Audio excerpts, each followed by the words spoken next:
mean, Pat, you're married. Tom, you're married. Your husband's doing something, if he's allegedly doing something like this, you guys would know if your wives were up to some nefarious stuff. Let's just not forget who she is. She's been, for years, lecturing America about morality, inequality, systemic failures, and look at her track record. How many times does she have to go on in the past 2 months and look at the camera and do a legal apology? What if the most explosive scandal of the year wasn't about celebrities, politicians, or even the usual suspects, but a trusted doctor and a beloved TV personality?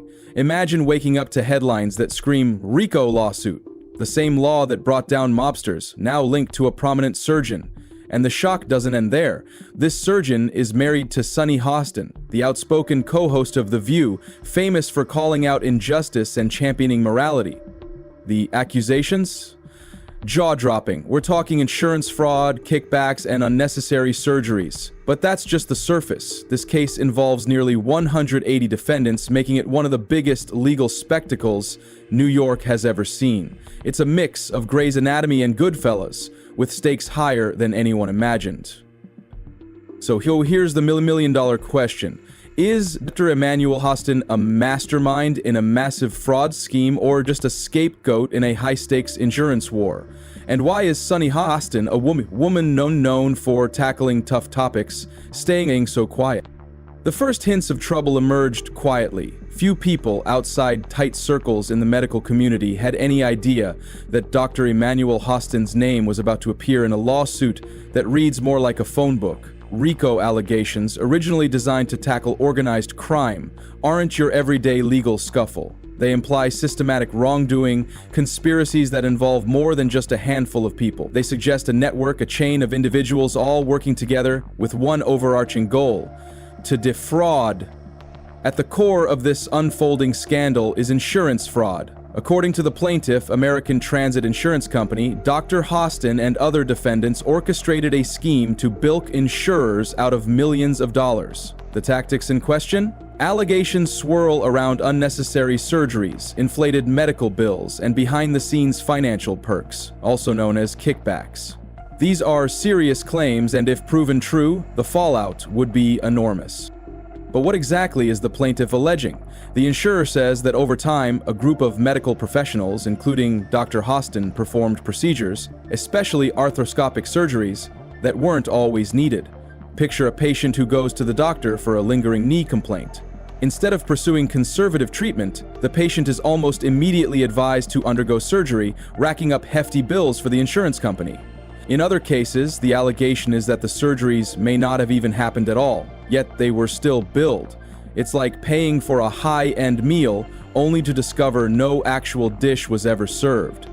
If this is true, it's not a trivial matter. Patients would have placed their trust in medical experts to do what's best for their health, only to be used as pawns in a financial game. Meanwhile, the attorneys representing Dr. Hostin argue that these allegations have no merit. They accuse the insurance company of flailing financially and doing anything in its power to recoup losses. While the truth remains tangled in a web of claims and counterclaims, one thing is certain: the scandal has everyone's attention. You might have heard of RICO before in stories about legendary crime families or powerful gang leaders who evaded justice for years. In popular culture, RICO conjures images of undercover agents, wiretapped phone calls, and dramatic takedowns. So, how did a law aimed at dismantling organized crime end up targeting doctors, surgeons, and medical practices? The Racketeer-Influenced and Corrupt Organizations, RICO, Act is surprisingly broad. Its design allows prosecutors or plaintiffs to cast a wide net whenever they believe a group of individuals has collectively engaged in illegal activity. Under a RICO claim, the focus shifts to patterns of wrongdoing rather than isolated incidents. That's how a case can balloon to name over 100 defendants, all connected through alleged systematic fraud. In this scenario, the organization could be medical practitioners banding together, knowingly or unknowingly, to exploit insurance loopholes. By including so many defendants, the lawsuit paints a picture of an extensive network, where each actor allegedly plays a part in the scheme. Some might handle billing, others might recruit patients, and still others perform the procedures. The central charge is that they're all working toward a unified goal: maximizing profits through fraudulent or inflated insurance claims. By tagging each defendant under RICO, the lawsuit implies that this isn't just accidental overbilling or mundane clerical errors. It suggests an orchestrated effort crossing multiple offices and hospitals. Whether the evidence truly supports that claim remains to be seen, but the size and scope alone, reportedly among the largest RICO suits in New York's history, are enough to raise eyebrows in the legal world and beyond. Whenever someone gets named in a high-profile lawsuit, immediate questions swirl around how they'll respond. Dr. Emanuel Hostin's legal team wasted no time issuing a statement. Their stance: these allegations are baseless. In their view, the entire lawsuit is a strategic move by an insurance company struggling to stay afloat financially. By roping in well-known surgeons and medical practices, the plaintiff might be aiming for a shock factor, to pressure quick settlements or attract public sympathy. In official documents, Dr. Hostin's attorneys argue that their client has spent years building a reputable practice. He's treated countless patients, sometimes even those who couldn't afford their procedures. Far from being a shady operator, they present him as a caring doctor who prioritizes patient well-being. The narrative, as they tell it, is that any extra billing or slight irregularities are the byproduct of a chaotic healthcare environment where insurance companies constantly deny claims. They insist that big insurers routinely underpay or sidestep responsibility, forcing doctors to fight for every reimbursed dollar. The defense also contends that American Transit Insurance Company has a less than stellar history. They hint at prior legal battles, internal financial woes, and allegations of the insurer's own shady tactics when it comes to paying out claims. By spotlighting ATIC's past controversies, Dr. Hostin's defense wants the public, and potentially a jury, to see this lawsuit as nothing more than corporate finger-pointing. It's a narrative that resonates with many who feel large insurance companies have often placed profits over patients. But no matter how compelling the defense's arguments may be, legal battles rarely hinge on public statements alone. The real showdown will happen in court, where evidence, testimonies, and cross-examinations will determine whether these claims have merit. Until then, the public can only watch and speculate. It's almost impossible to separate Dr. Hostin's story from Sunny Hostin, his high-profile spouse. Sunny made her mark tackling political debates, social issues, and heated controversies on The View. She's known for her straightforward approach and for challenging anyone she believes is in the wrong. That's why her silence about the lawsuit has been so striking.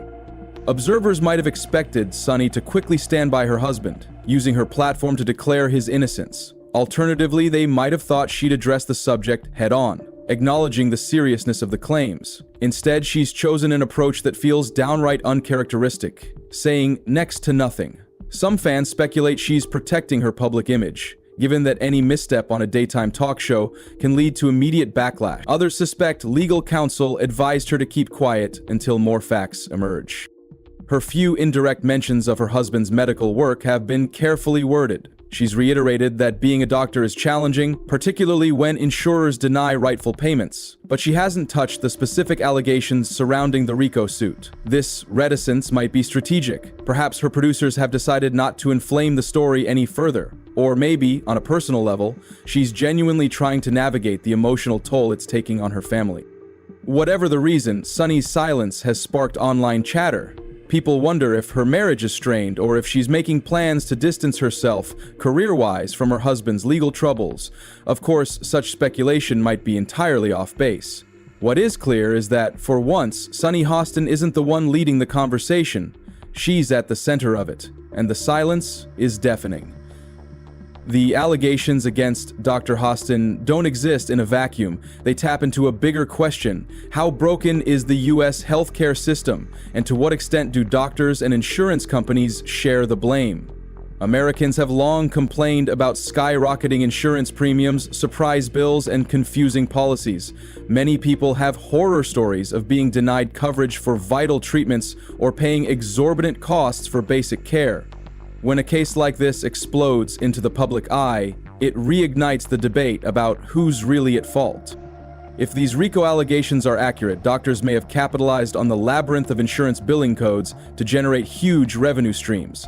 Kickbacks for procedures, especially arthroscopic surgeries, turn patient care into a profit machine. In that scenario, patients become less like individuals needing medical help and more like price tags with heartbeats.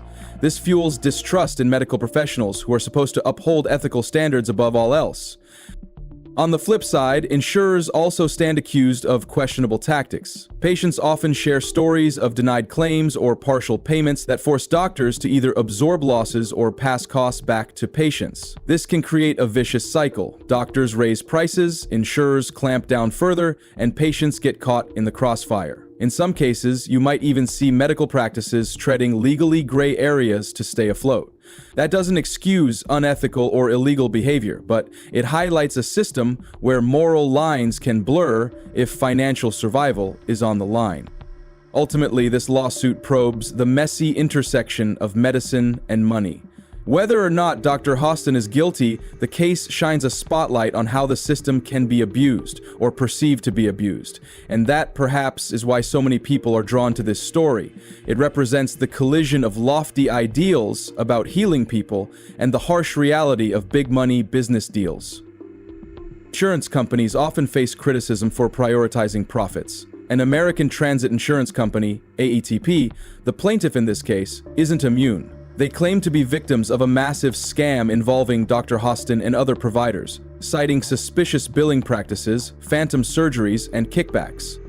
However, critics question ATIC's motives, suggesting this lawsuit might be a ploy to deflect attention from their own struggles. Insurers are notorious for complex policies that make it hard for doctors to get paid fairly, forcing some to cut corners just to survive.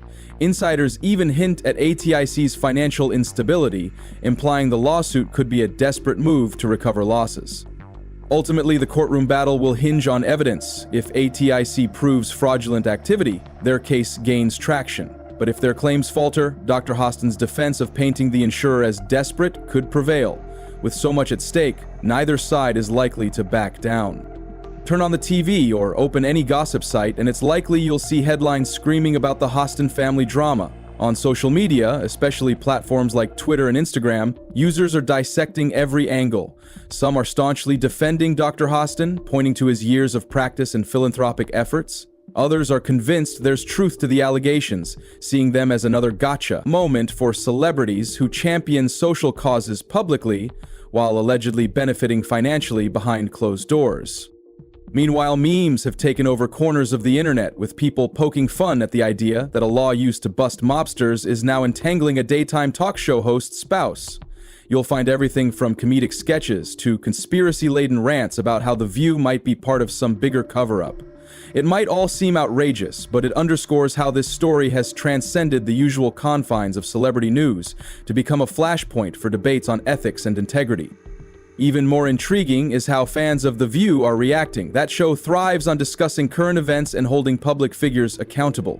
Many watchers are demanding a segment where Sunny Hostin clarifies her husband's predicament. However, with ongoing legal proceedings, it's unlikely Sunny will speak freely. Daytime TV thrives on controversy, but lawsuits bring real-life consequences. No one wants to risk defamation claims or inadvertently fueling more legal trouble. For the moment, public sentiment remains split. There's a thirst for more details, court updates, official statements, insider leaks. Regardless of the final outcome, the Hostin name will likely carry a new layer of intrigue for years to come. This legal drama has the potential to reshape public perception. If solid evidence emerges, like incriminating emails or whistleblowers, the case against Dr. Hostin could strengthen. Conversely, if inconsistencies or insurer missteps come to light, his defense might prevail. With such high stakes, this saga is likely to stretch over months, if not years. Beyond Dr. Hostin, the case highlights the tension between medical ethics and financial incentives. Doctors are expected to prioritize patient care, yet the system often rewards volume over quality. Similarly, insurers claim to protect patients, but frequently focus on minimizing payouts. As for Sunny Hostin, her silence is a wild card. Whether she addresses the controversy or stays quiet, her next move could significantly influence public opinion and the unfolding narrative. Whether Dr. Emanuel Hostin is guilty or innocent, this case has already exposed troubling questions about trust, ethics, and profit in healthcare. As the legal battle unfolds, one thing is certain: the twists and turns are far from over. Stay tuned as we follow this courtroom drama and its ripple effects. Thanks for watching. Don't forget to like, subscribe, and let us know your thoughts in the comments. Until next time,